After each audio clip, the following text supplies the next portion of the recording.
Question and answer time with Todd and Aaron.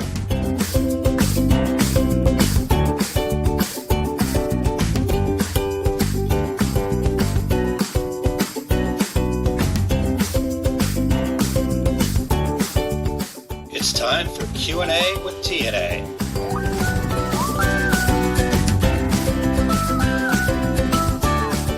By the way, that stands for Todd and Aaron. All right. Welcome in to another edition of Q&A with T and I am A. Reggie nominated Todd Downing. Thank you. As well, you should be Reggie nominated. I should, but I wasn't smart enough to change that ahead of time. So I can go in and do that for you. I could change it right now, probably. But anyhow, you can find us if you'd like to learn more about what we're up to up here at oursuccessgroup.com. And appreciate everybody tuning in here today. We've got people jumping in already, Todd. We've got Sandy here. Hello. And Janessa. Hey. I don't think I could do that. Hey, justice. I'll let you do it. There you go. That's a pretty good one. I like that one. That was good. Renee says, hiya. Who's on what platform today? Too many places to keep up with. Yeah, I saw the line of like, I don't know what our limit is on StreamYard these days, if we can do more than 5. I don't know. We can keep adding and see. I think it's like 10. Okay. Well, we'll find out. So Jerry, hello. And Christine, good evening. Hello. And let's see here. Angela, I don't know if anybody else is having issues. So let us know if anybody else is having any problems hearing anything.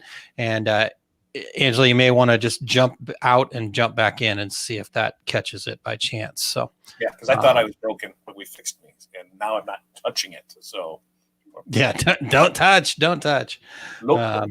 All right. So we've got everybody checking in. Kim, hello, good evening.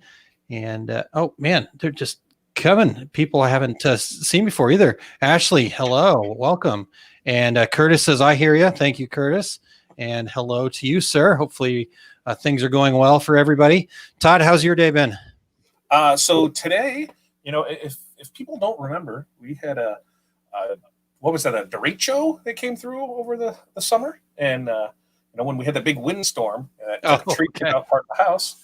So, just now, here it is 6 months later. Last week, we got the new roof and we've got the new gutters. And today was a new window and part of a wall. So, all right. It was a fun, exciting day. There's nothing better than having to move a room of furniture. That's your bedroom. So somebody can work and then, they'll be done tomorrow, and then it'll just be windows and siding, and I think we got a brand new house. So it's been a fun day with that.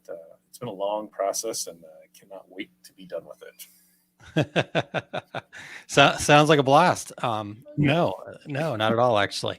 All right. Wade, hello. And we've got Rhonda checking in from Australia. It's bright and early there, I believe, if I remember correctly. Yeah, it's, what did we say, 14 hours? Because it's like 7 o'clock there right now, 7 a.m. Yeah, I think so. I think that's what we determined last time we were chatting with Rhonda about it.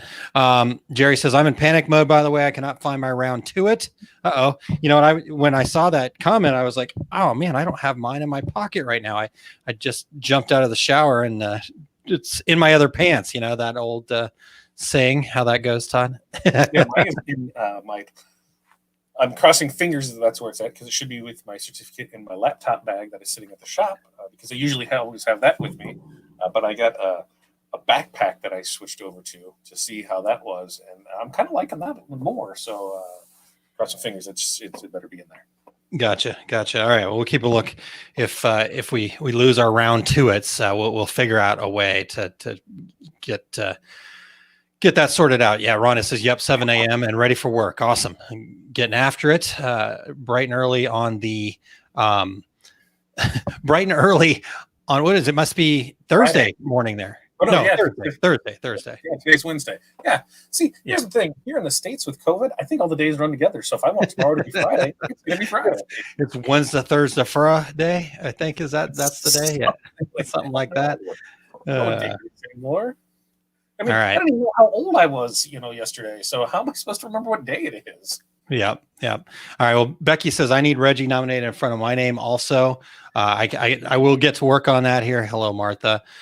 So while I work on that, Todd, you want to answer our first question? Sure. What do we got up there for our Let's see here.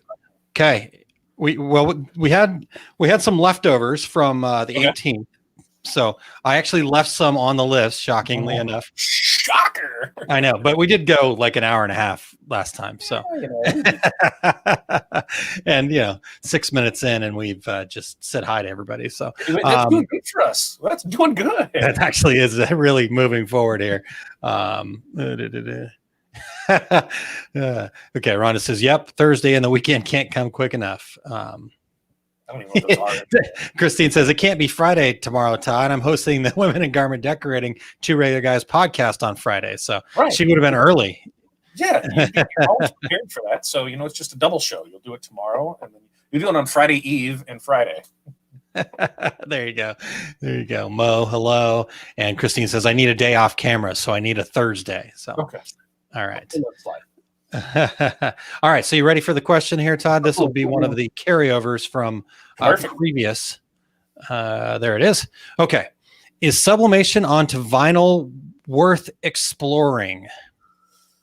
I think everything is worth exploring, especially if you want to learn the process and to see how it is.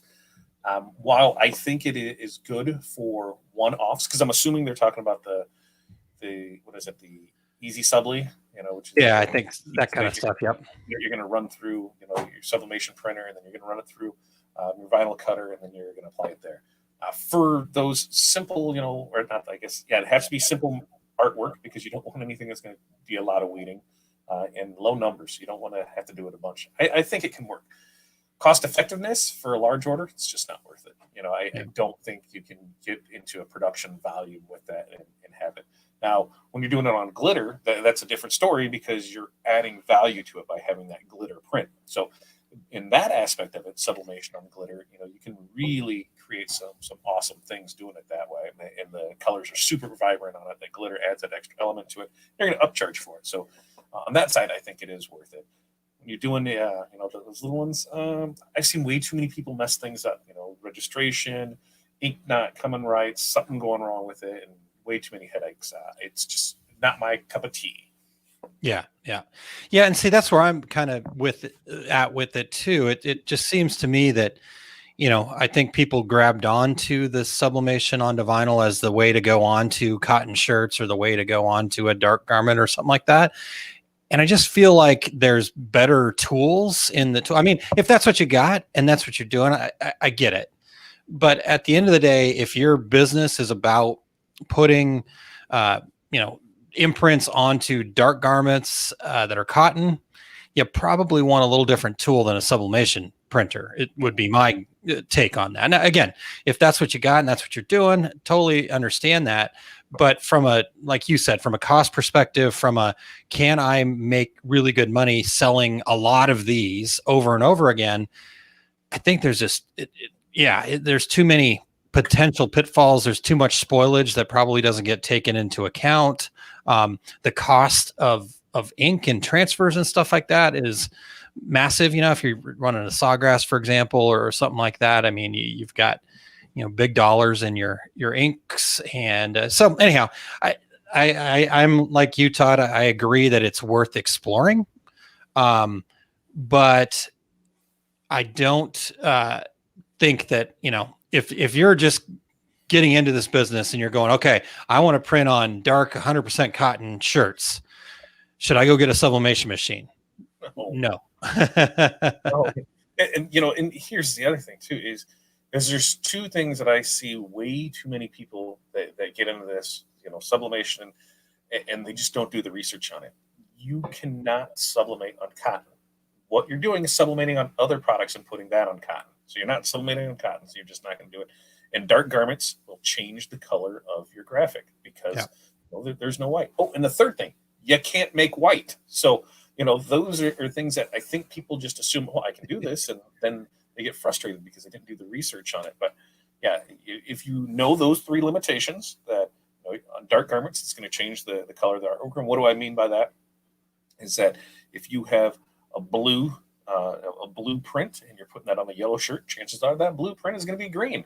That's just how color theory works. Yep. It's just that, the whole putting on cotton, it's not going to happen. Yes, you can do it in a 50-50 blend, but that 50-50 means only 50% of the ink is staying behind. So it's going to give you, that faded look. It's going to, which is fine. A lot of people are going for that. So, that's the other thing. Just know the limitations of what you do. I don't think there's any end all be all that covers everything. There's always limitations of something. So that's why it's good to know, what the capabilities of the equipment you have is. Yeah, absolutely. And like we said, give it a try, explore it for sure. But again, if if your niche or what your customers are asking you for are those things, then you probably need to look at some other tools. Jerry, this is exactly how I would do it. Better way is to print on cotton, is to do transfers. I've gotten several transfers. A lot of our Success Group shirts are Fat Dad transfers that printed HTV stuff. So, there's definitely lots of ways to do it, but what's the best way for your business to make money and have a repeatable process is what, I think for us, we're trying to explain to folks. So, let's see here. What other comments do we got here? Oh, sorry, wrong one. I sublimated onto TRW's heat transfer anything. Great for window decals. That's cool. Oh, yeah. I bet that would, because it's going to, that is a good thing. I got some of that. Maybe I'll have to give that a go in one of these lives. Yeah. Yep. Becky says, any thoughts on how to decorate a black polyester shirt with full color design? The customer wants 12. I'd say the printed transfers, Todd, is. Yeah. Here's the thing with that. I sell the printed transfers. I would be more than happy to help you out. But that's the thing, is on a full color design, and that's full color. Is it big or it's little? If you're going with a full front on that, it's going to feel like a giant piece of vinyl. Yeah, that's just it's just the way it is. Yeah. So designing your artwork to have breaks in it so it can breathe would definitely help that. But I make sure I try and be as upfront with people as possible when it comes to that. Is you're going to have a big piece of vinyl if you're doing something that's not a breaks.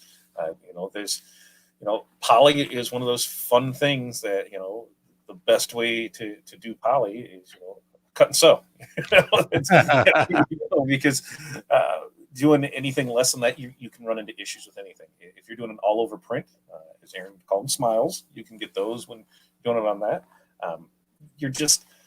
It's really, really tough. And for a black with full color, transfers are going to be, whether it's printed HTV or it's screened. Those are going to be your best bets on it. Yep.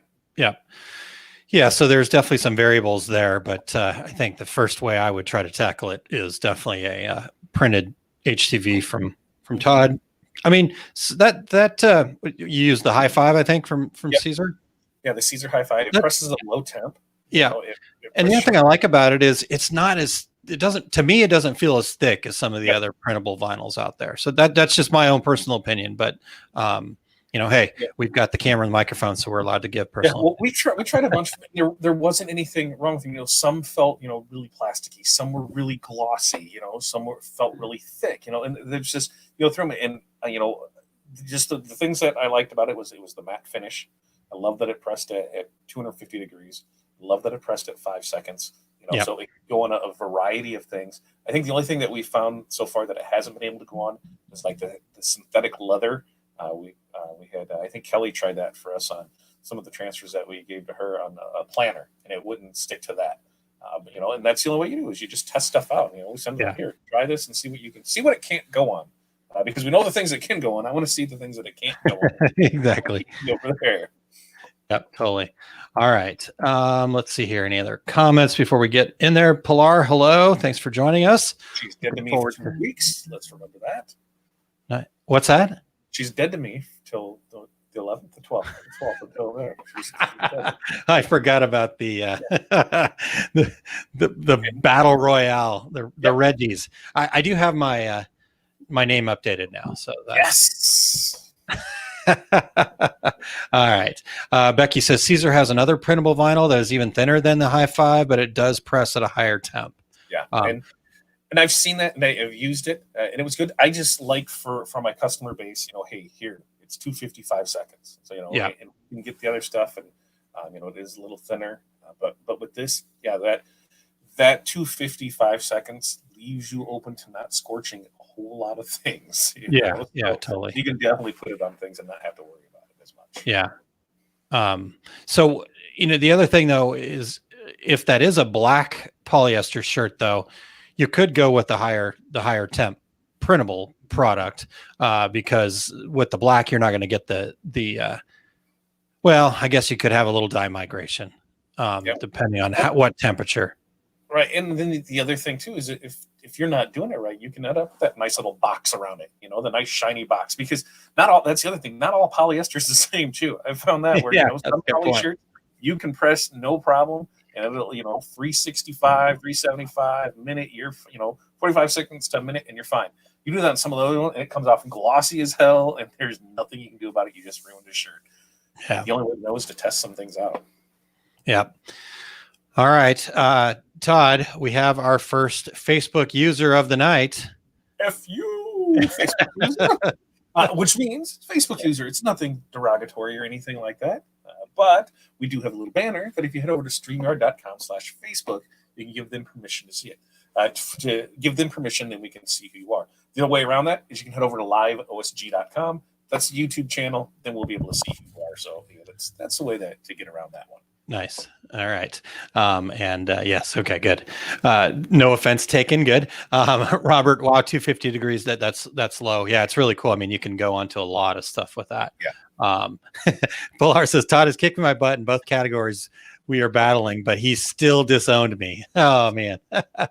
Just for like 11 more days. No, 10 more days. 10 more days is it? It's not even that. It's 9, right? The voting ends the 11th, right? 11th at 5 p.m. So that's on Yep. 11th. Yep. Week from Friday. Yep. So week Friday. Well, a week from Thursday night, I guess. Yeah. So a week from yeah. So we'll close that. And then Renee, I have no idea what this is. So it's a GIF of some sort, but it didn't show up on the StreamYard side.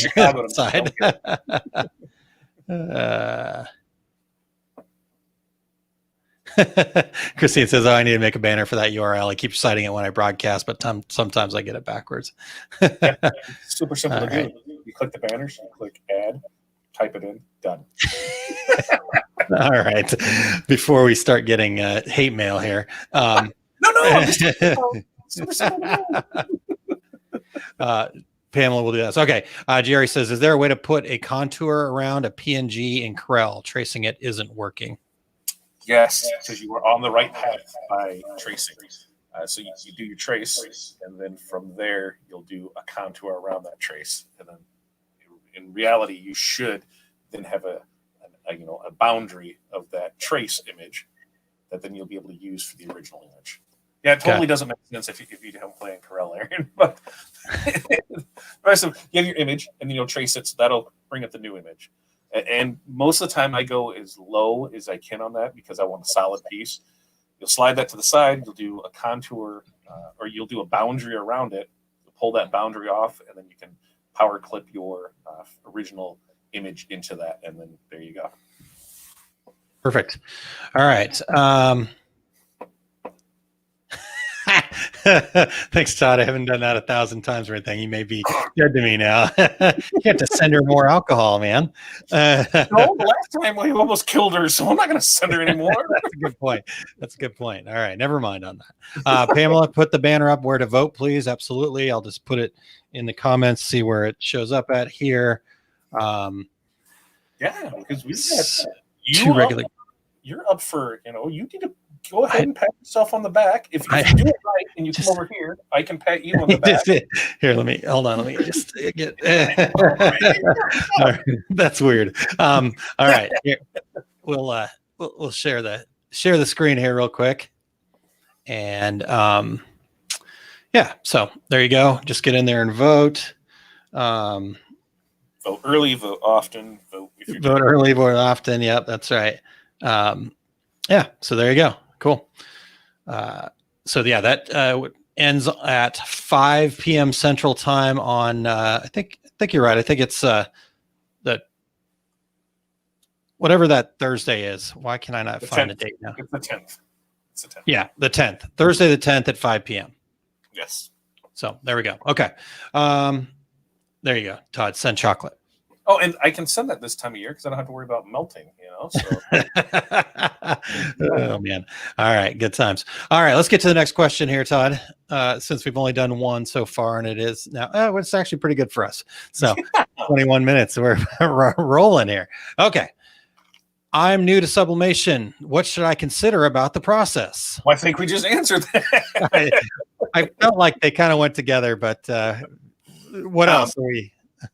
So if you budget is going to be a concern, depending on what your budget is what you're going to end up with. If you have a lower budget, you're more than likely going to end up with an Epson that you're going to convert. Now when you do that, you're going to run into issues. La la la la la la. Oh, sorry. Yeah.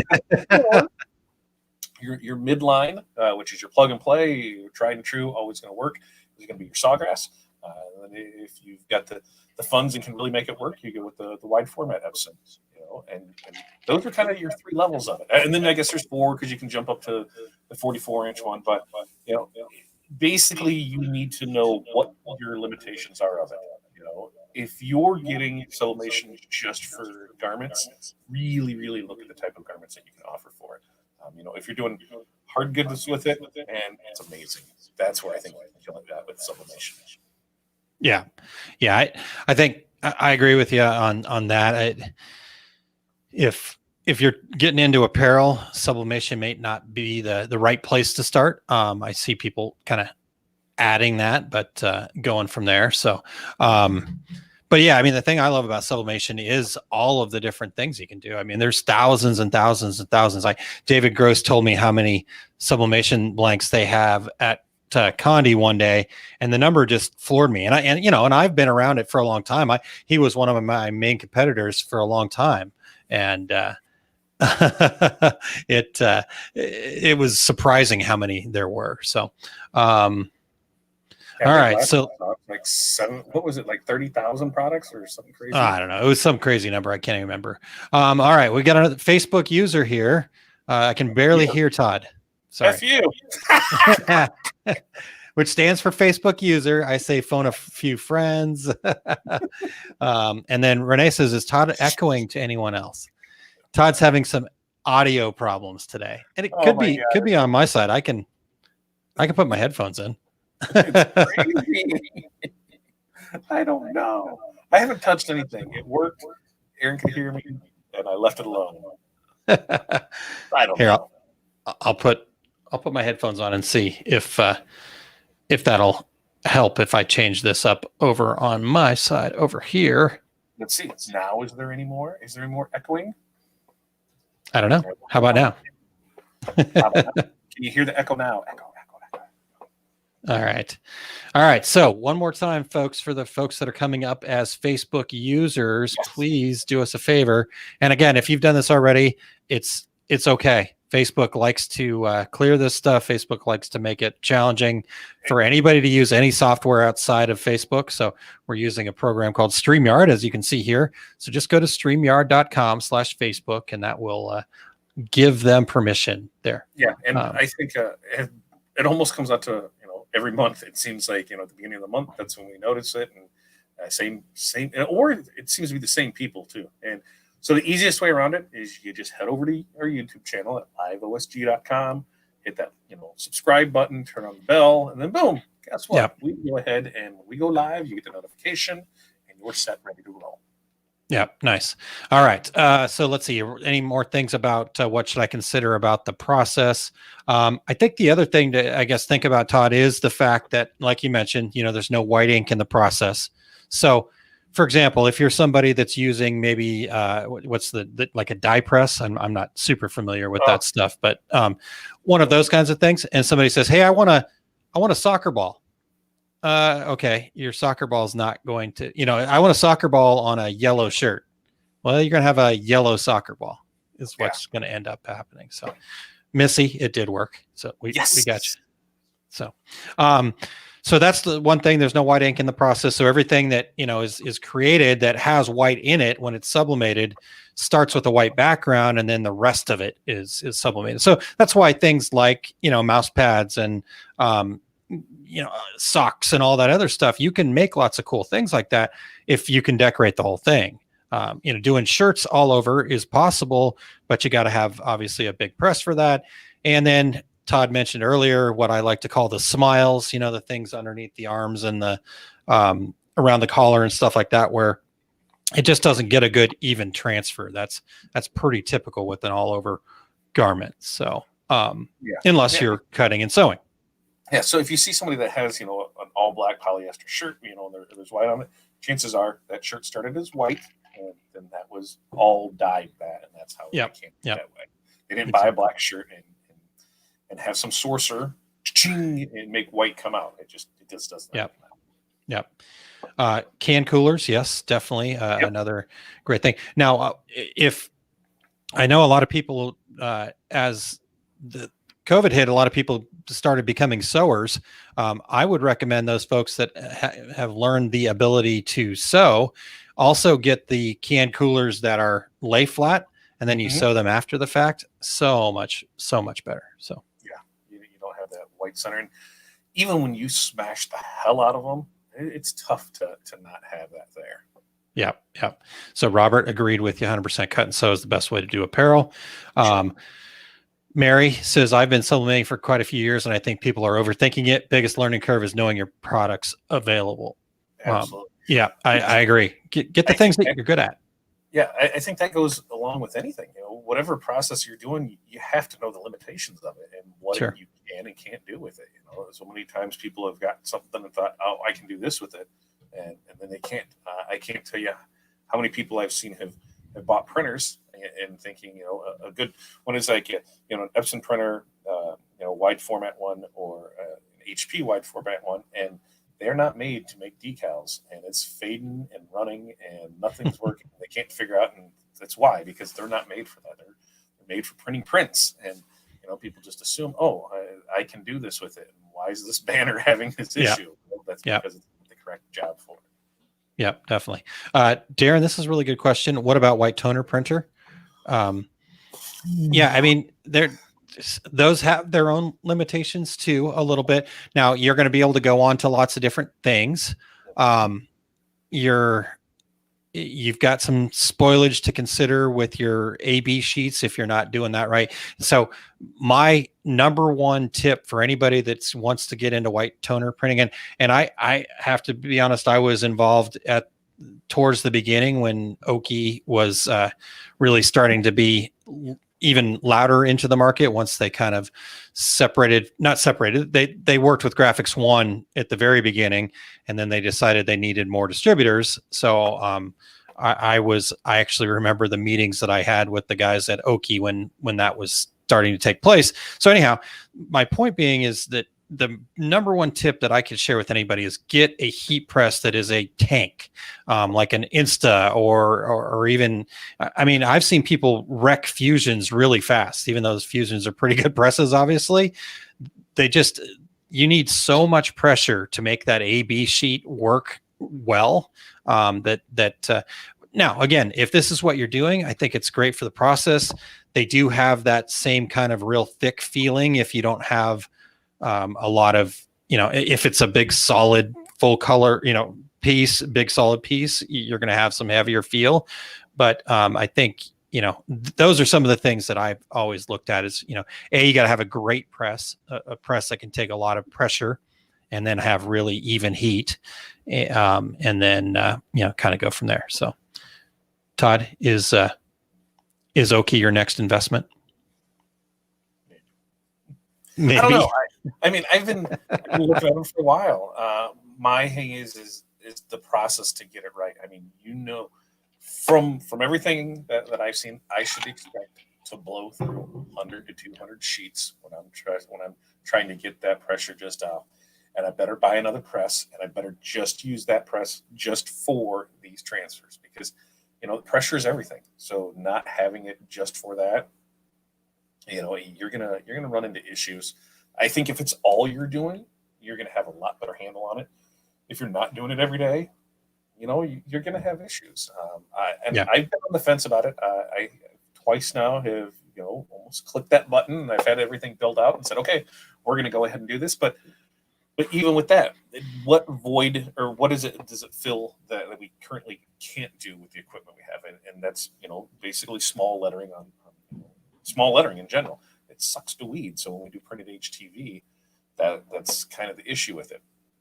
Yeah. So my options to fill that void are either, a white toner, which, there's a good learning curve with that. Products are, the supplies are expensive with it too. So you want to make sure that you're getting the right stuff. The other option is DTF, which is still in its infancy. So who knows how that's going to turn out. But I think if I have to choose between the two, I would go DTF to fill the needs of the spot that I need to fill. Because everything else that an Oki can do, it says it can do labels and it can make decals. That's what I have the wide format printer for. That's the Eco Solvent takes care of all that. So it's not really doing anything extra for me. It's tough for me to see it and to look to where everything's come and gone. Oki has its place. That's the thing. Each one of them is great for some things, horrible for others, and it's a great tool to have in your arsenal. If anybody wants to give me one to try, I'll be more than happy to try it out and that. But I just don't know if it's for me. Yeah. Yeah. Okay. So, Johnny, we'll get back to your question here in 1 second. Darren. So Darren says he's looking at a sublimation or white toner for hard substrates. So my opinion, Darren, now, again, not knowing your business specifically, I have a decent idea of what you've got going on, but not knowing all the ins and outs. But I would probably go, if you're looking to do hard surface stuff, I think I would probably go with the sublimation printer over the white toner printer. Now you can do hard substrate stuff with the white toner printer, but again, it's a challenge it's more of an art form, where with sublimation, I think, especially if you're buying, good quality blanks from the reputable distributors, you can make it a process. You can make it a repeatable process. So that's hands down sublimation. I think you are limited about what you can do with the Oki compared to what you can do with sublimation. And I think with sublimation, you just have I guess I can't say that 100% because it all comes down to the printer that you have, but the colors that you're able to get, the processing, the substrates that you're able to do, I mean, they're made for that, and you can produce some really, really nice stuff with it. Do I have? Oh, I do. Yeah. That over there. That's too far. Okay. I'm like, if I could reach it, I would. Because there's a great story behind it. Let me. The key. All right. Don't hit the anything. All right, don't touch anything. All right. So while he's grabbing that, Johnny, let's talk this real quick here.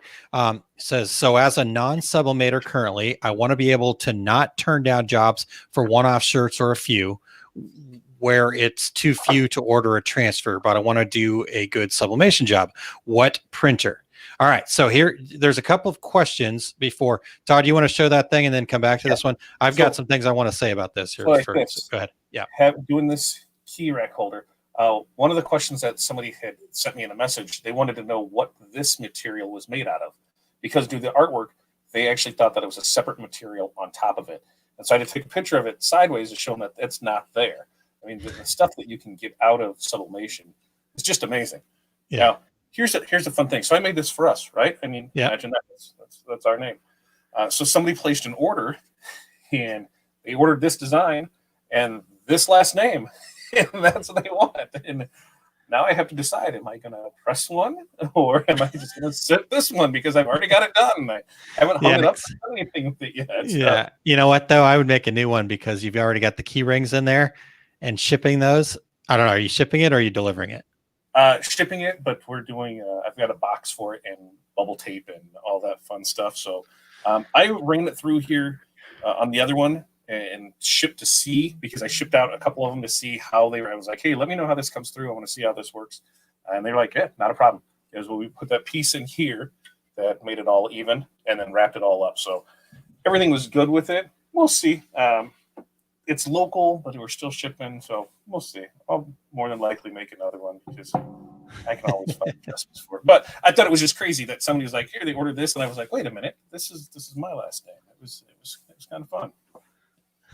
Renee, the smart middle ground here. Send that one with the hooks removed if needed. So, except for, do they screw back in as tight when you put them back in? Okay, all right. Yep, it worked. All right. Okay, so Dale, we'll get back to that one in a second. But let's get Johnny here because so okay, so I've got two things first, questions basically that I would ask. So when you talk about one-off shirts, what are they? Like, do they want cotton? Do they want dark? Do they want white? What are these one-off shirts that you're getting requests for? Secondly, getting into sublimation to do apparel, to me, really just is not the way to go.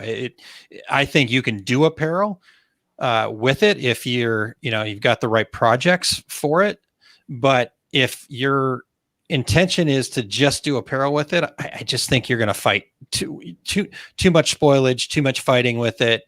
There's better ways. To me, there's other options that you could partner with.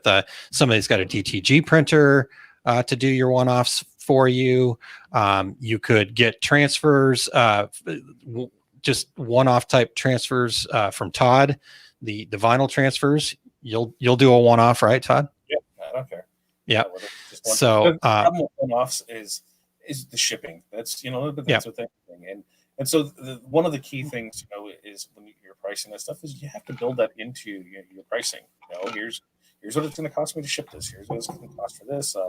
It's one of those. If I was just doing apparel, well, then I'm going to a reel to reel. I'm going all in. I'm cutting and sewing and doing that. If I was just going to do apparel, just doing apparel and with your desktop, I see so many people do these all over prints, and you go through it and they're spending what, half hour, an hour on one shirt that they're selling. Oh, more than that, yeah. and you're making less than minimum wage at that point. And way less than minimum wage. You screw up on that last press, you got to start over. So it's just, if you don't have the wide format print and you don't have the oversized press to take care of that, I don't think anybody should be tackling those unless it's a personal project that you want to, just show that you can do it and things like that. But I like the idea of, let me show all of my single one color shirts. Let me show all that, because if I have that nice, that big oversized print, you know what? People are going to see that and they're going to want it. And that sucks because you're not making any money. You're losing money on it. So why? I want to do the stuff that I know I can make money at. So that's usually the stuff we show off, 1-2 color stuff, and on the full color, that's when we, those are vinyl transfers that we use for that. Yeah, totally. Yeah, and that becomes a challenge, back when we used to be able to go to trade shows. You remember that time, Todd? Yeah. Remember, like in 2019? We you go to these different booths and you see like these cool things. I remember some of the stuff that we used to make with like the Oki printer and multimedia and all this stuff. And it's like, oh my God, it looks amazing. And then, if you started doing the math on it, it's like, I couldn't sell that shirt for $100 and make money at it, so that becomes the thing. Yeah, like you said, show the stuff that's going to make you money. I know the show off stuff is fun and everybody goes, wow. But then when somebody wants it and you tell them, okay, it's going to be $100, that might scare them away faster than you showing them something that's kind of cool in the middle that you can actually make money with. So anyhow, that's my kind of quick rant there. Dale says EcoSolvent printing on clear substrates. So the way that EcoSolvent works is it's the substrates that it's going to print on is going to be your flexible material, things like vinyls and banners and canvas, things like that. So on a clear substrate, we're going to print on clear. Now for us, we have a partner that we work with that does all of our white printer, so that way we're able to print white on clear, because if you're not using it all the time, it's going to go bad. You're going to have head issues. You're going to have things like that. So I was smart when I was looking at printers. If I wasn't doing it all the time, I did not need that issue. So partnered up with another local printer, and we do things back and forth, and they take care of all my white printing on it. But you can print on clear, adhesive decal and put that on there right there. If you're looking at something like that, and that's when you're going to start looking at the UV printers, the flathead UVs. That if you're doing a lot of things like that, then that would probably be something. But even on the small ones of those, you're in it for what, $12,000-$15,000, and it's still it's still a process. So you still have limitations on it. And I don't think there's any end all be all. What I have found is on things like that, that's when you find a supplier that does it, and you work with them and you have them do it for you. It was me with the white ink. I know that I'm not going to do it all the time. I found a local person that does, and hey, there's a good partnership there. So I run everything through them, and I can still make some money off of it as well. There you go. Okay. And then Jerry says apparel and sublimation are not so user friendly. In my opinion, I thought it would be easier with the Easy Subli, not so much. And I asked a ton of questions. Rhonda follows that up with, I hate doing sublimation on apparel, love for everything else, but shirts is a pain when you're doing so much other stuff. So yeah, it just, again, the whole point of being in business here. And I think this is, to me, Todd, where people sometimes maybe get too caught up in the everyday, day-to-day stuff, is that can we do things with these different processes? 100%. I see all sorts of people doing things with the stuff that they have and all that other kind of stuff. But at the end of the day, if you're wanting to be in business, you want to be a profitable business, your job as a business is to take all those artsy things that you do and turn them into a repeatable process that you can then expand your profit margin by getting good at it. I mean, that is being in business in a nutshell, is getting to those repeatable processes. So again, can you get away with it? Can you do it if you need to? Absolutely. Can you make a lot of money on it? I think I'd be hard pressed to find somebody that does a ton of apparel and makes a lot of money on it, especially competing with people that have different tools.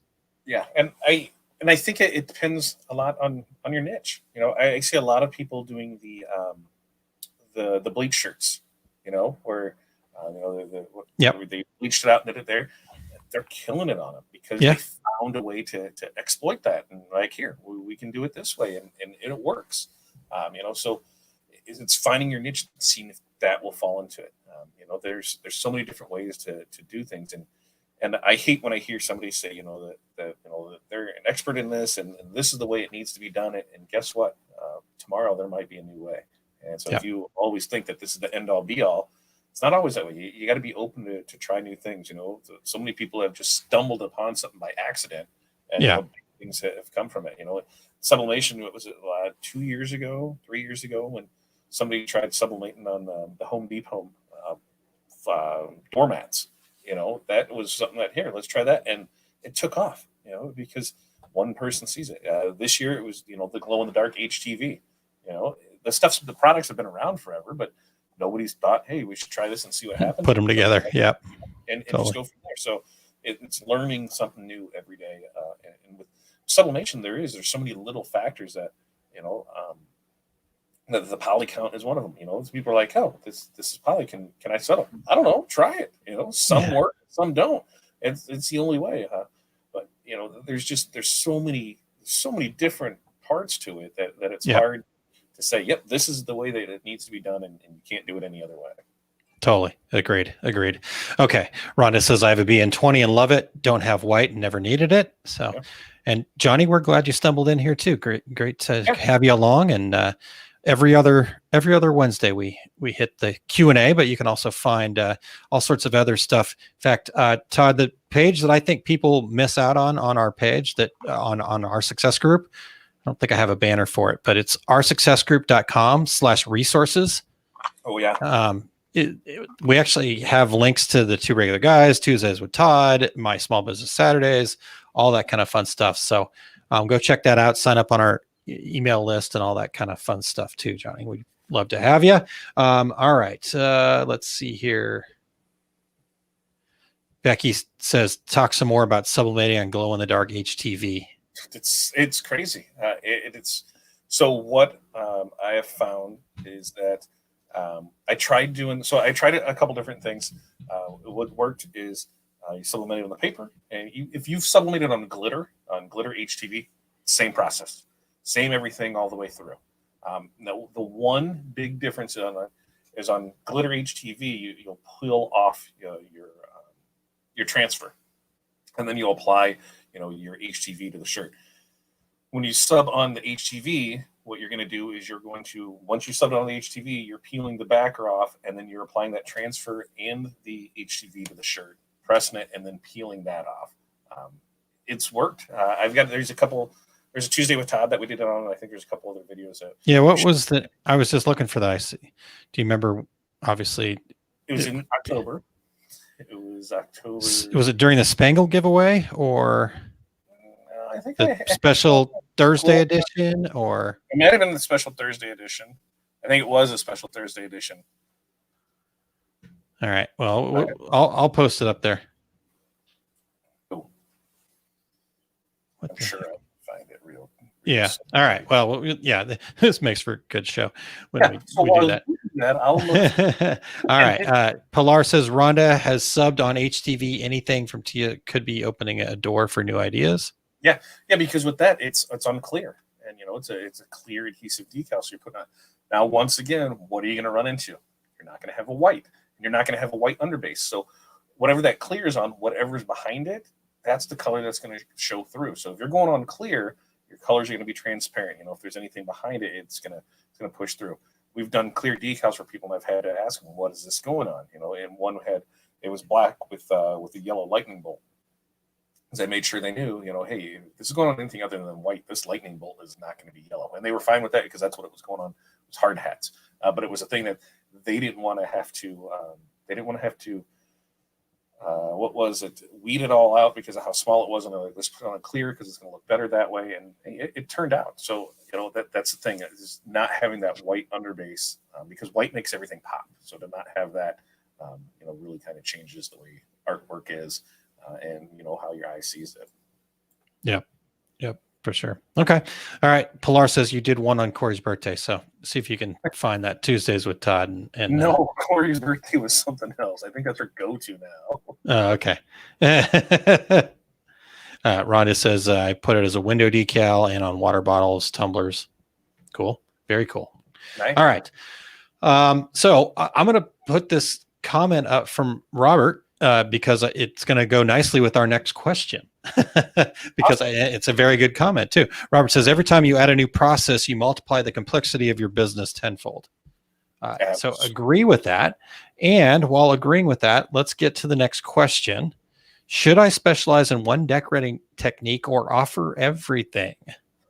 Well, this is kind of how's the simple answer to this is yes, because you can specialize. Yes, which? Yes, both, because you can specialize in one and offer everything. You just sub it out and you find somebody that can do that. That's the easy way to do it. You don't have to be an embroiderer to offer, and you don't have to be an embroiderer to offer embroidery. You can Correct. find a local embroiderer to work with you that you're able to sub your work out to. So you can offer everything, and that's why I say never turn down a job because you can find somebody to do it. Now, that never turn down a job thing means find out the information beforehand and get your pricing before you go ahead and quote the job, because I've ran into so many people that done it the other way, and then they're like, hey, I need these shirts and I need to be able to sell them at this. I don't know what to tell you because I'm not coming down that low. Sorry. Yeah. It's that is the challenge. And I think, I think what my answer to this question is, Todd, is that you should specialize in one niche area. Doesn't mean you have to have one decorating technique necessarily, but that niche is probably going to dictate that you are focused in on one particular decorating technique. But here's the flip side of it is, or offer everything part of it is like, you're not going to turn down jobs necessarily. I mean, now it doesn't mean you have to take every single job. In fact, I think most business owners, their biggest problem is they don't turn down enough jobs.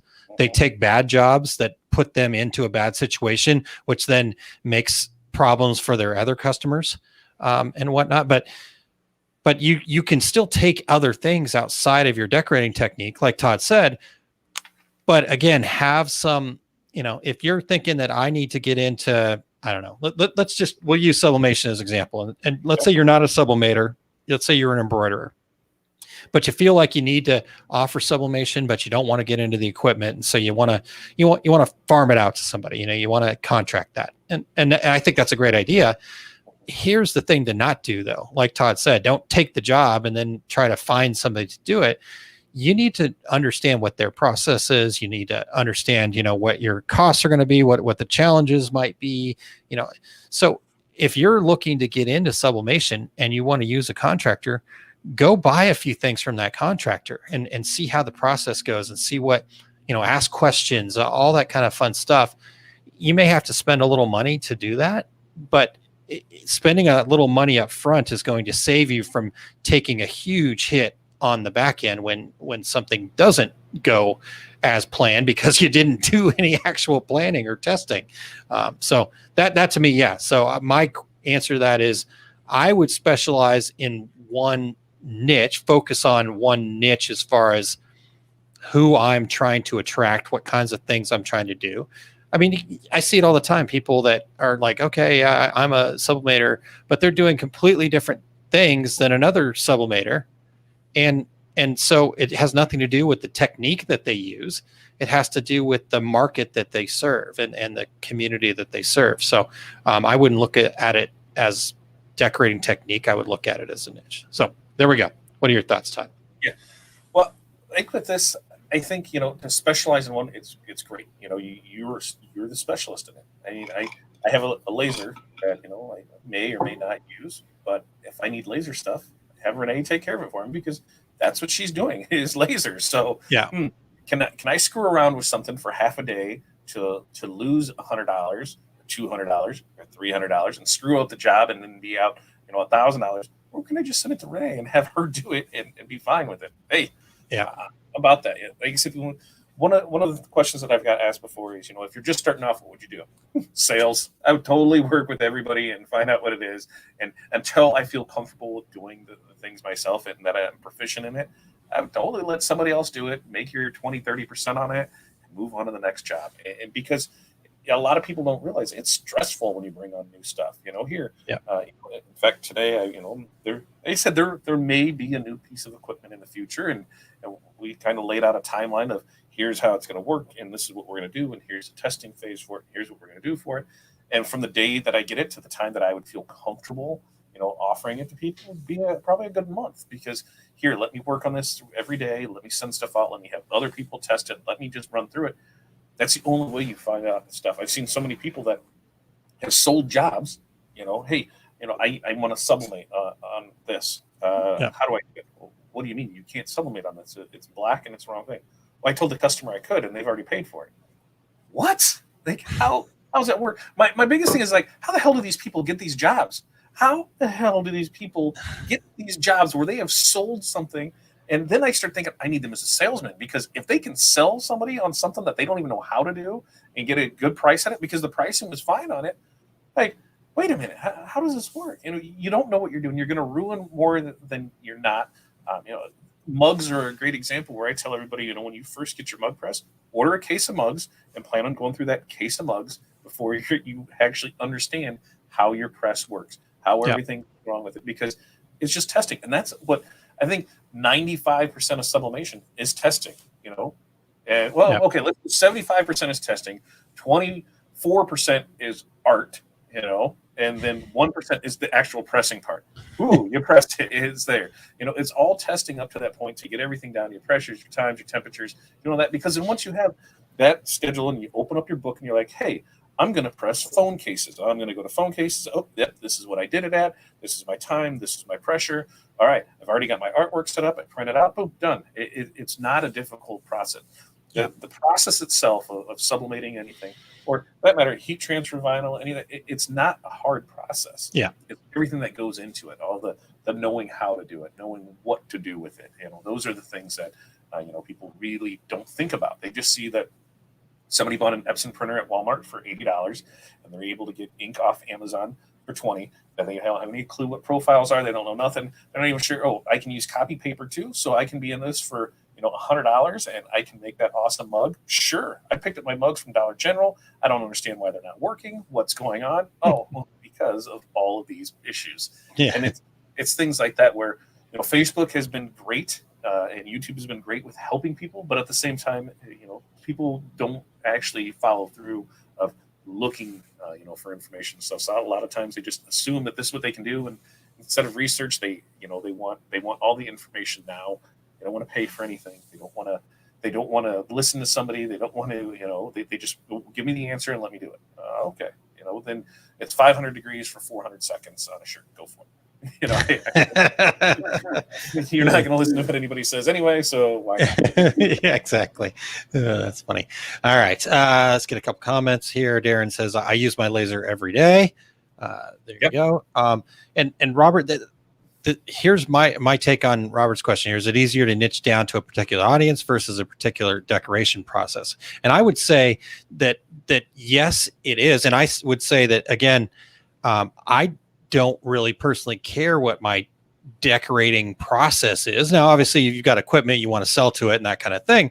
But if my audience, the people that are willing to give me money that is a profitable job for me, say, hey, Aaron, you need to be doing embroidery, then I'll figure out, again, like Todd said, just be a salesman is probably the best thing, because I don't have anywhere to even start with embroidery. But again, I don't really necessarily care. And I think people are seeing that a lot right now as things are changing because of COVID and just everything else. The people that are struggling are the ones that aren't following their audience. They're just trying to make their process work, their decorating process work. I think that you've got to be able to follow them, and if that means subbing it out, doing something different, adding something, learning something new, or subbing it out while you're learning something new. I mean, there's all sorts of different ways that you can kind of go about it, but you have to be able to follow your audience and to kind of keep the niche is changing. In fact, that will lead us into the next question here in a second, but I want to get a couple more comments before we get to that. Todd, do you have anything else before I get to the next question? The particular audience is perfect because once you have that audience, then the sky's the limit with that audience. If something new comes out, you just find that something new, and you have the person that's good at that something new do it for you, and you make a little off of it. So now you're just that broker. A good thing that I think that is a crazy market, and it's just weird because I don't know where these surveys come from. I don't know who the hell these people are that they interview. But there was a thing on what Christmas spending was going to be this year, and it said that the average pet owner was going to spend $170 on their pet for Christmas. Like, are you kidding me? I'm not spending that on my pet. I might even spend that on my kids. Oh my! $170 on your pet.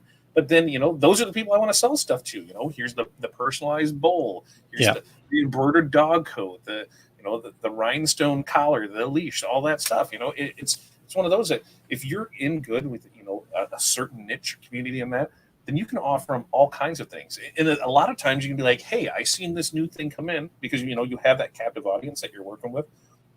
No, I saw this new thing. I'm not 100% sure how it works. Hey, would anybody like to get this at an X amount of thing? Where you might lose a couple bucks off of it, but you're now getting other people to put it in their hands to see how it feels. And really, you haven't lost a lot, because say it cost you $5 and you give it to them for $5 and you ship it out. That's all learning. Is people going to buy it? Are they interested in it? Well, it's a lot better than ordering 500 blanks of that and then trying to do it yourself. So once you have that captive audience and you're really interactive with them, the sky's the limit on things that you can do with it. Yeah, agreed. Pilar said the issue I've seen on some of the beginner crafter groups, folks will sell a huge order, but they don't know how to cut vinyl or use their machine. They ask for help to do the order. And Dale follows that up with they aren't in business long doing things that way. That's the thing that, honestly, Todd, in a lot of ways, this was the genesis of our success group. I spent 20 years of my career selling equipment to people.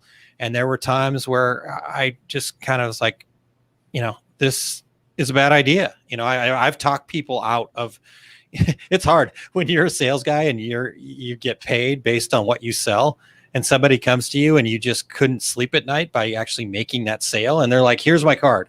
And you're like, I'm just not doing it. I'm sorry. You're going to be pissed at me. I know, it was terrible. But really what happens though is, people do that and they get all excited, and two things happen.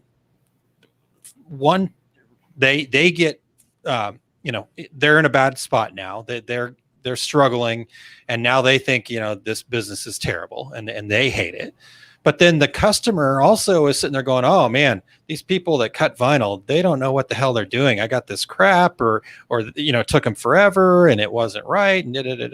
And so not only are they ruining it for themselves, but they're ruining the market as well. And again, I think that was a big part of the conversation you and I had at Dax Tinley about our success group is, we just want to not talk down to people, not any of that stuff. We want to help people understand that, yes, there's a lot of different ways to do it. Yes, there's a YouTube video on just about anything you want to try, but we're going to share with you like specific ways that businesses have been successful, and Todd being a perfect example of that. So I've been up on the soapbox a lot tonight, Todd.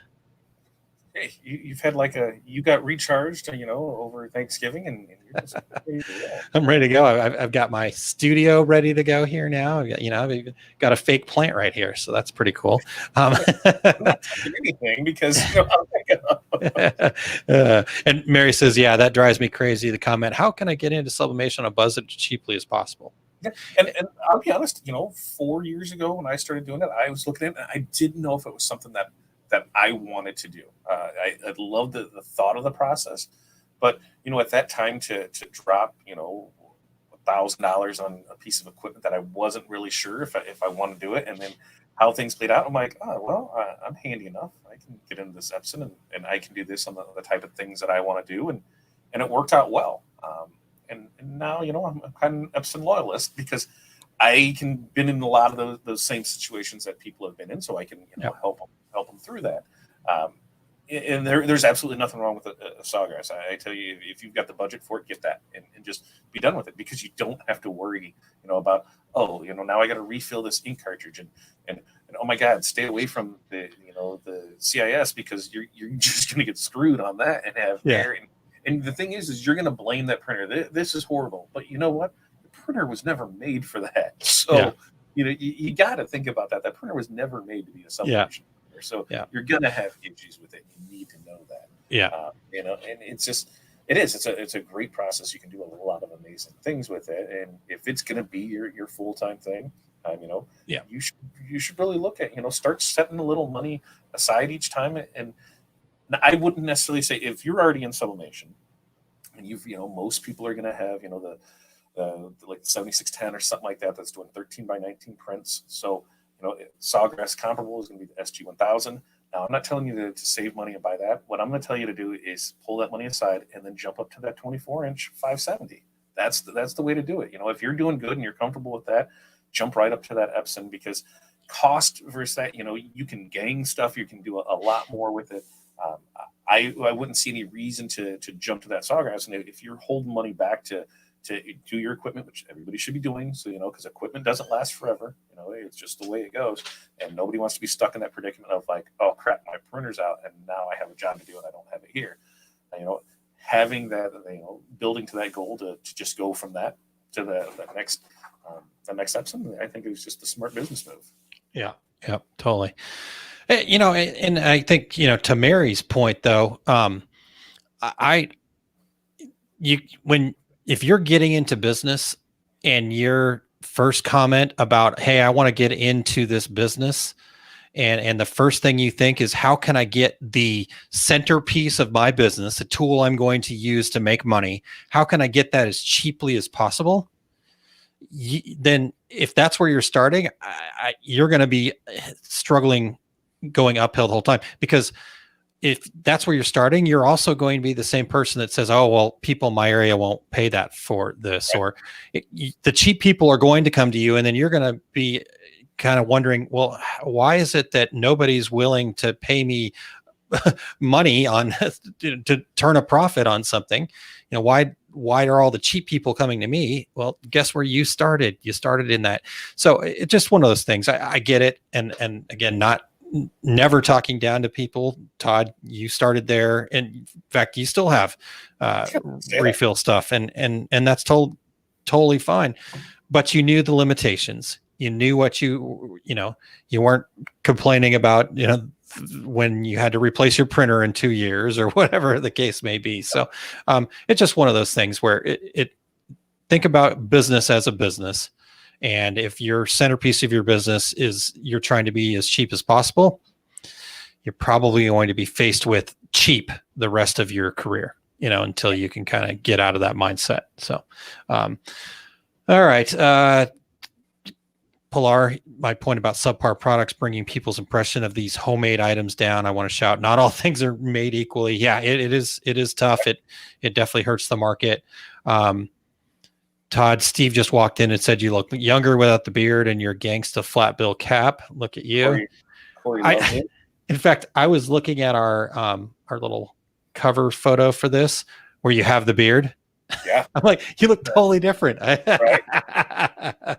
I mean, like, it's retro now. I'm like, it's like I'm back in the 90s, facial hair. Nice. All right. Okay, it's hour and 10 minutes, Todd. Let's do it anyhow. Let's get the last question. Why not? Right? Take it all off clear the board. We're going to clear the board. We're going to clear the board here today. Are we going to have more by the end of the year? Yes. We'll have one more. Let's see here. What's today? Yeah, 16th. Yeah, we'll have one on the 16th.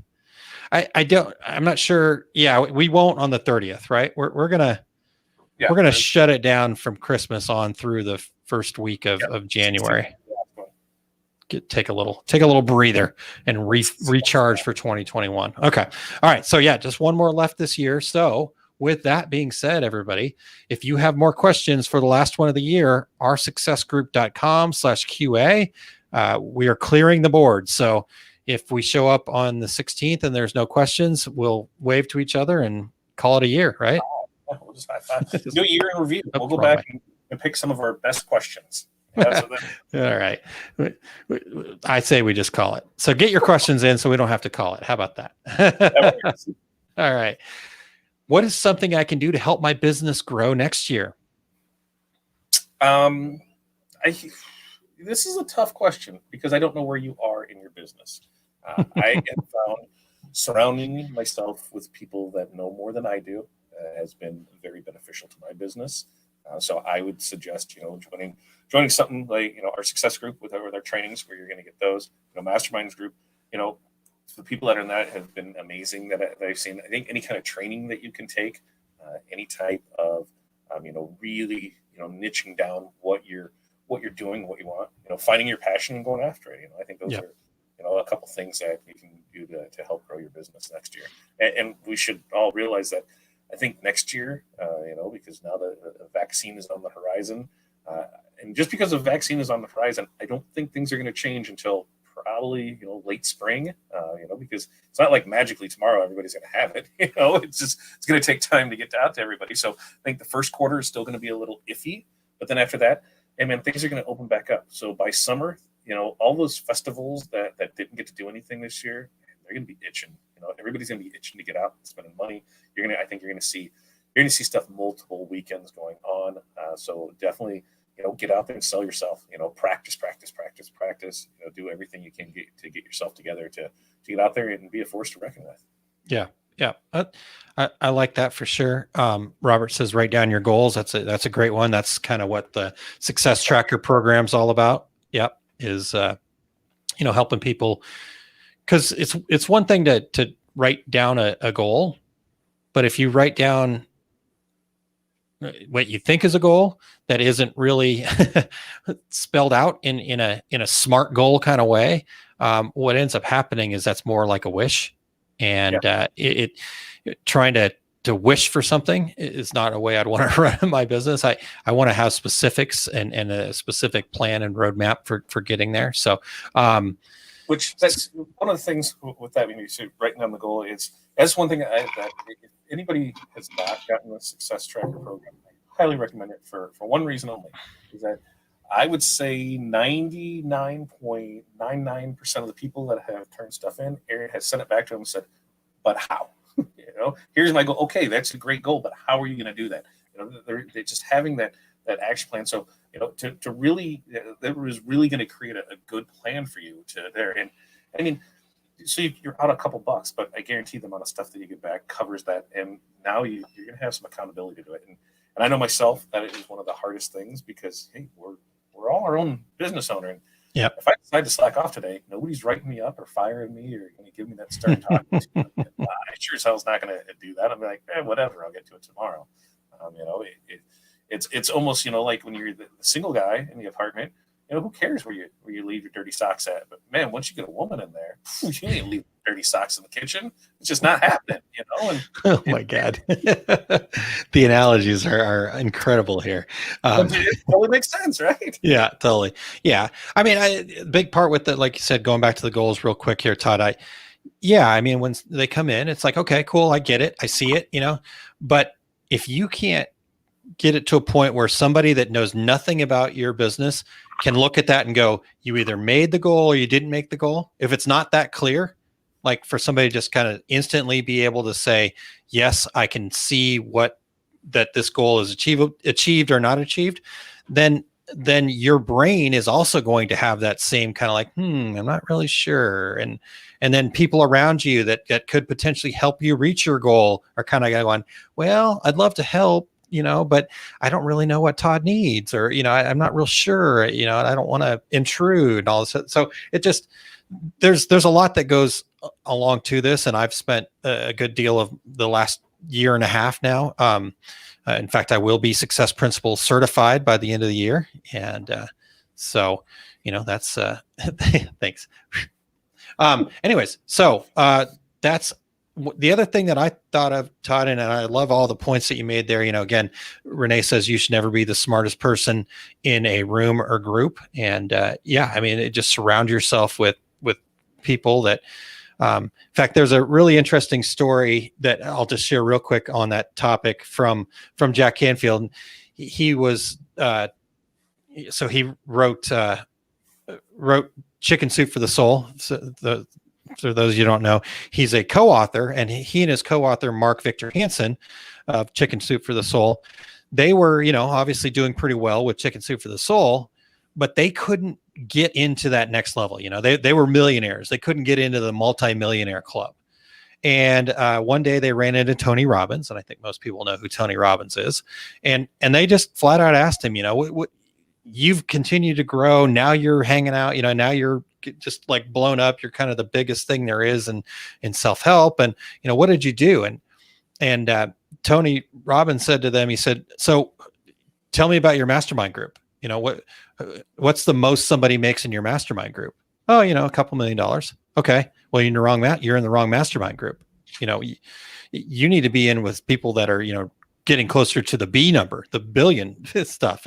And that's exactly what goes to Renee's point of, you shouldn't be the smartest person in the room or group. You want to surround yourself with people that are doing it, as much as you can. So through mastermind groups or trainings or different stuff like that. So, so that's to finish. My other thoughts on ways you can grow your business next year is, I think a lot of the challenges that we've all faced are due to the fact that things are changing. And Todd mentioned, the vaccine on the horizon, things could kind of get back to quote unquote normal. But I think a lot of the changes that have happened are changes that are going to be here for good. I mean, think about going out to eat and stuff like that. I don't think we'll go back to kind of the exact way that we used. We might go back to it a little bit, but when you're exhausted, maybe you will just, do the DoorDash thing or something like that. I mean, I think people just kind of said, never got into that. And now that they were forced into it, now they're like, oh, okay, I could do that, not all the time. But again, so my point being is changes are going to be the norm. And I think probably even throughout the next couple of years, things will continue to change and evolve and disrupt and all that other stuff. So I think what's really important in a way you can really grow your business is really get close to your customers and understand what it is that they're changing themselves, and then think about, okay, so if there's things that aren't working for you anymore that used to work, well, it's not that those things are just gone. Things don't just disappear. They just shift and change. And what happens is we don't have the ability all the time to keep up with those changes because A, we don't have enough information, or B, we're just not open to it. So I feel like a big thing that people can do going into next year is to really get clear about their niche, to really get clear about what it is that they want to be doing, what brings you joy, all that kind of fun stuff. But just understand that just because you've always identified as a sublimator, or just because you've always identified as a screen printer, that doesn't mean you always have to be that. You can be happy doing something else, and still grow your business. So I guess that's my point, Todd, is just look for ways that things are changing and embrace those changes, and use the tools that are around you to do those kinds of things. I mean, that's a lot of the stuff that we've talked about throughout this year in our success group is, the customer experience. So we did a whole mapping program on that. We did the business planning with finding your niche, understanding your why. All those things I think are real important to do all the time, whether we're hit with a pandemic or not. This was something that, people should be doing every year, no matter if it's 2020 or not. So, I think what's crazy is, the results of things of this year. You're going to see a lot more efficiency with it. And like Robert said, he's never going to go back to shopping at the grocery store. There's a ton of people that realize I don't have to anymore.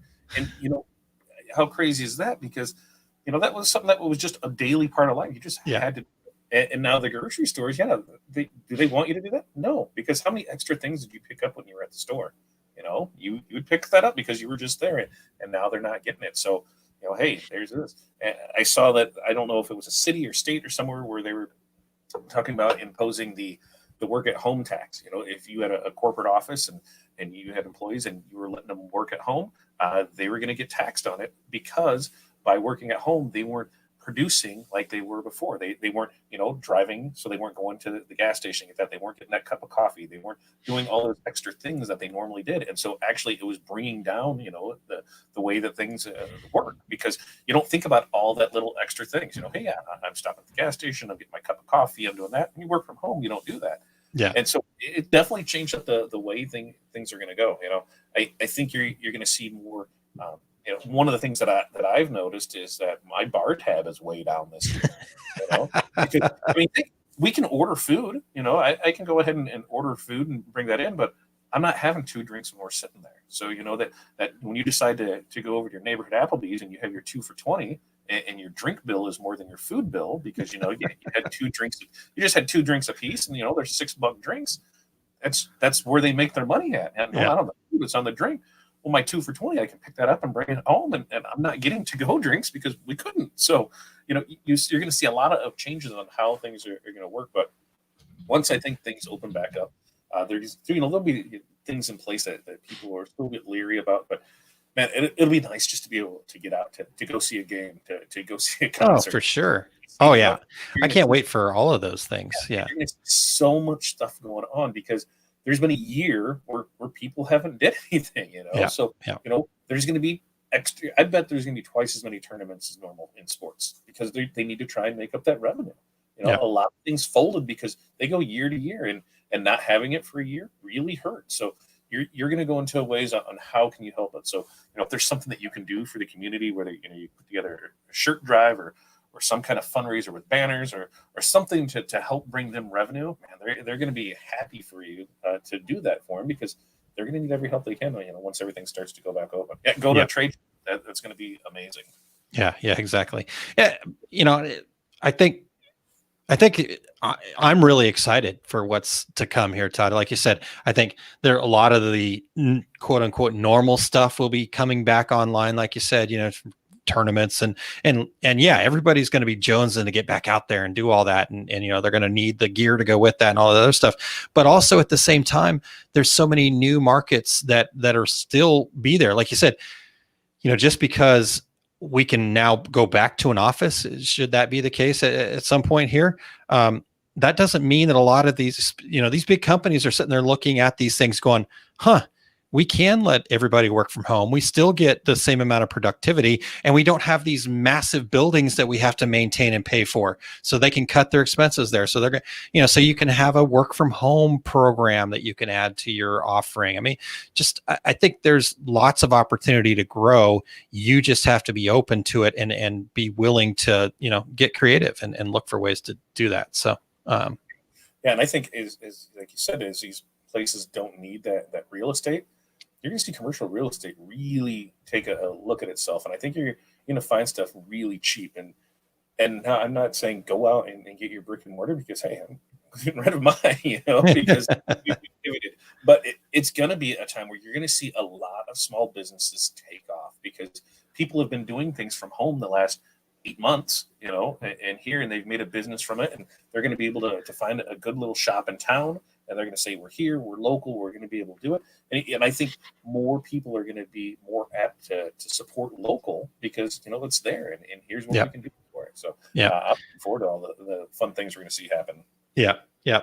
I love it. We're doing Takeout Thursday where we order from local businesses so we can help them. I think that's great. I definitely, throughout this whole thing have done way more takeout, way more ordering.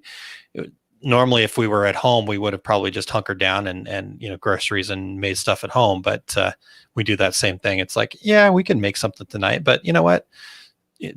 Our Mexican place up the street, they could use our help, so let's just do that. So we have that tonight. We're figure out what we're going to do for dinner. And here locally, our school every year during the holidays has a thing called Share Joys where we do a bunch of fundraising. And then what they do is they go out and they buy clothes and for needy families and that. Well, there's no school, so they're not having all these fundraisers. So it's Corey and I we're figuring out dinner, and she goes, well, Chick-fil-A 20% of all purchases tonight are going to Share Joys. I'm like, well, looks like we're having Chick-fil-A then, because it's a way to help give to something that when we went there 25 years ago, that's one of the things that we look forward to every year was those hours of. I remember paying I think it was like $3 in each class so we could sit and play euchre. It was like, all right, $20 for the day and not have to learn anything and play euchre. I'm down. Let's do it. Not have to learn anything.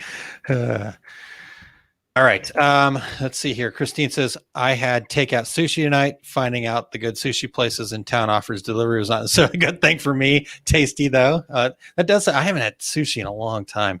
I always felt like you had to have that fresh at the restaurant. So maybe I should look into that more. I just got some. Well, I guess it's been a little while, but Sam's had this. Oh, it was amazing. Really? Wow. Yeah, because he was making it fresh right there. Here, all right, here's this, and go from there. Spicy dragon roll. I was down. Nice. Yeah. All right. So, Todd, I think we've done as much damage as we can do for one night. What reminders do we need to throw out there? I think one for me that the first one I want to get out there is enrollment is now happening for the Masters of Success program. It is open now, so we're shooting to add at least a couple more groups. We started off with one group to kick this off in the fourth quarter, and it has been incredible, as Todd mentioned before. In fact, let me see if I can find it real quick here. One of the members, Valerie, I'm not sure if she's on tonight or not, but said Masters of Success is the best investment I have made for my business. The support and knowledge I've received so far has surpassed my expectations. Anyone who is serious about taking their business to the next level needs to join. Yeah, so, and Valerie was one of the ones that she wasn't sure if it was right for her. She said, I don't think I'm going to be able to have anything to offer. And they were like, no, you have plenty to offer. And that was to see those type of connections and those kind of personalities and growth that we've seen over this. It's been great. And I was kind of doing the numbers on it today, and for what it costs, monthly for that versus, the regular membership, there's really not a big difference in it, and getting amazing value in it. So Yeah. Part of me was like, are we sure this is right? Maybe this needs to be like double this for Well, but yeah. that we'll be able to offer to everybody. We want everybody to have the opportunity for it, because I Yeah. know when I was starting off, everything was, closed door behind. You didn't know anything. You couldn't get any information from anybody, Yep. and then YouTube came along and Facebook groups came along and they started helping. But it was still, you're searching for it. And with us providing those resources, it's going to make your life simpler. And Yeah. I think, no matter where you are in your business journey, there's something to learn out of it, because unlike some other trainings that are out there where here's what we're going to do and this is it and take it or leave it. If anybody's been, with us here for the last year, kind of notice, hey, we constantly ask, what are you guys having issues with? What kind of things do you want to learn? What kind of things? Because we want to give you the training that you want. So, that's what we do, is we build those training classes out of the things that you want. And so far, I think we've had great luck with it and great results. Yeah, totally. No, it has been great. And this evolution to the mastermind group, I know we've got some other things in the works for next year as well. So excited about those as we get closer to them. But, when you mentioned the price though, Todd, about the Masters of Success, so this will be the last time that we have the founders pricing available. So the pricing will go up after this. And like all things in our success group, once you're a member, once you're part of the community, as long as you stay a member and part of the community, those are your prices forever. So, our prices have gone up several times already, but the people that have been with us since the beginning, they're getting a heck of a deal, and as it should be. They've helped us grow this thing as well. So it's a community. It's what we're all about, and I can't wait to see where we're going. My goal, Todd, as you know, and hopefully everybody else has heard me say this before, but my goal is for us to have 1,000 people in the Masters of Success program by the end of 2024, December 31st, 2024. At I think I said like 7 p.m. Central Time or something like that. I have no idea where I came up with the time, but had to be specific. How much and by when? Specific goal. This is the goal. This is when it's going to happen. This is that, and that's all part of it. And that's the first thing you learn when you join in the Success Tracker. And that's the other thing. If you're a member of our success group and you haven't signed up for Success Tracker, what is your problem? I haven't figured that out yet. There's quite a few members that haven't signed up for that, and you realize that you guys get that for $1. Like, we're not making anything off of it. So it's definitely something. If you're a member, sign up for that, so that way you can get it, because it's going to help your business. And it's going to help. The things you learn in that are going to be applied for. Doesn't matter what you do, and when you do it, it can be applied across everything. Huh. All right. So like you said, if it's $1, by the time we've shipped the welcome package out, we've already lost, $2, but it's for our members, that's what it's all about. It's building a community. So, all right. What else here, Todd? I think that covers that. As you mentioned, as Christine mentioned, I think she's still in with us here on Friday. We have the Two Regular Guys podcast coming up, but this is a special that we do quarterly where Terry and I turn over the mics to Christine Shreve. And it's going to be a throwdown. It should be. I want to see who comes out ahead on this one, because let's see. Bring the claws, ladies. I don't think we're all right. Well, based on what I know of these young ladies that are going to be joining us, I don't foresee any battle royales, but no, we've got Reggie nominated, every single one of them, including Christine, who is the guest host, and they're going to talk about how you support women in 2021. And so it's going to be a great conversation. We'll have Pilar, we'll have Kelly, we'll have Ali Banholzer, and we'll have Tanya. And Tanya. I know you like to say Tanya, but so yeah, that's happening on Friday. On Saturday morning at 8 a.m., I have my Small Business Saturdays happening, and this will be week 8 of the Success Principles program. Where we've been going through, and this is one of my favorite ones, because Jack gives us the kind of the formula to stop blaming and complaining. And I am a blamer and complainer from like, that's how I grew up. I mean, that was the way I was raised. So it's been a journey for me. I still find myself blaming and complaining way too much. And so these are always good reminders. So that's what we're talking about this upcoming Saturday on Small Business Saturdays. And then let's see, the next thing after that is Tuesdays with Todd. You know what's on the docket yet? Oh no, I don't know. We'll see what there's somebody asked me to do something, and I got an email. I'll see what that was.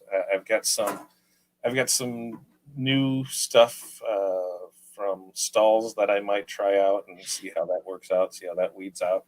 I'm kind of up in the air. It depends on a couple things that might happen here in the mix, and we'll go from there. I love that you're so coy about it. Like, I think you're trying to keep it from me so I don't talk you out of it. No, I mean, like, it's like the thing is right now everything falls into shipping. Like I've ordered stuff that I need for jobs that I said here it's going to be local pickups and they're going to be there, but I don't know when stuff's showing up. I ordered something today and it was 3-day select. So technically 3 days is Monday, right? If I go Thursday, Friday, Monday, it said it was not going to be here until the 11th. So, it's just, I don't know. Corey ordered something that said it was going to be here next Wednesday and it showed up today. So, hey, it's fun. I might, Corey leaves next Friday. So that following week, maybe I'm going to dip into her stuff and I might play with some glitter or something over there. And you jump dance in it. That'll be awesome. Yeah. Shipping's crazy. Everybody's got to be patient. I know I shipped something on the, I think it was the 18th, Priority Express. So that was a 1 to 2 day delivery. It showed up on the 30th. Yeah. And there's no recourse. Oh, yep. It's like, oh, yeah. Sorry.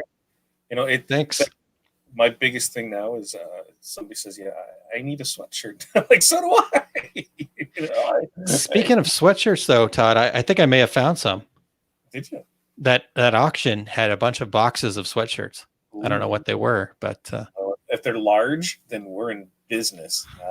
I'm looking for a pale pink zip up Gildan 18600. There's none available anywhere. Gotcha. That's the thing is, that was one thing, falling out the door is start checking those stock levels before you're offering stuff to people, because let them know that there's chances are you're going to have to mix and match, brands to get them to order if they have a big run size, because there's a lot of sizes that are out a lot of places. So just keep up on that and let your customers know from the get-go. Yeah, exactly. Just communicate as much as you can. Sandy says I shipped something Monday and it's not even showing that it's been picked up from my mailbox. Yikes. That's not a good start. Pilar said, yep, I shipped something across town and it took over a week to get there. It would have been faster for me to walk it the 20 miles. Yeah, that is true. But now you'd be exhausted. But yeah, Martha says she'll never know you've been in her glitter. Well, wink, wink. So she's got these, and I really want to play with it. She's got some of these epoxy molds, for keychains and things like that. And like, are you going to do anything with that? And you know how that goes. Well, she got it because she bought this and this was an add-on. So, I just got it because, it was there. I'm like, it was an upsell and you went ahead and bought it and now you're not going to use it. So, I'm going to do one of those things where I'm like, I can do this. Let's see what happens. And I figured, what better place than Tuesday with Todd to see that's what happens with epoxy. God, I may have to definitely try to mix, because I'm normally in the car now again on Tuesdays, so I'll check it out and tune in. That'll be fun. Okay, one last thing, Todd, that I want to. So I've got, as people can hopefully see, I've got my new studio kind of set up here, and I did want to show everybody that it is pretty much all smoke and mirrors, though. So, and Toy said, "Do it, Todd." And then let's see here. Those shirts turned out great, Aaron. They were delivered super quick. Guess that was my good luck for the year. Oh, sweet, Toy. I'm glad. Thank you so much. I appreciate that. Yeah, I thought they got there. fingers crossed that they made it there. So we got them out early. Good. There you go. Here you go, Todd. Tuesdays with Todd with Pamela. You guys can do it together. You need to do a training on epoxy molds. You just pour it in there and shake it, right? It just Toy's one of the ones that I've sent something to it, and there's nothing. I shipped out. There's 7 things that shipped out that day. Everything has movement and has been delivered, and hers just nothing at all. So we're gonna redo that and ship it out because, yay! My guess is that it's gonna show up in like July. She's gonna be like, "What the hell's this?" Geez, yeah, good times. Yeah, thanks, Rena. Appreciate that. Yeah, it's oh, and Pamela says no, that's not how you do it. So you may have to get. Tell me no. You know what happens. Let's see what happens. All right, so here's the new. Like I said, smoke and mirrors. So I'm going to show you a couple of pictures I took before we got started. Todd saw me take these. Let's put those up here. So this is kind of what I'm seeing from back here. So that, again, as you can see, half wall kind of in front of me. I actually just tacked up some drywall in front of me, so I had something to like. I'm going to put dry erase marker board up there because you know me. Yeah, shocking, huh? Who would have thought?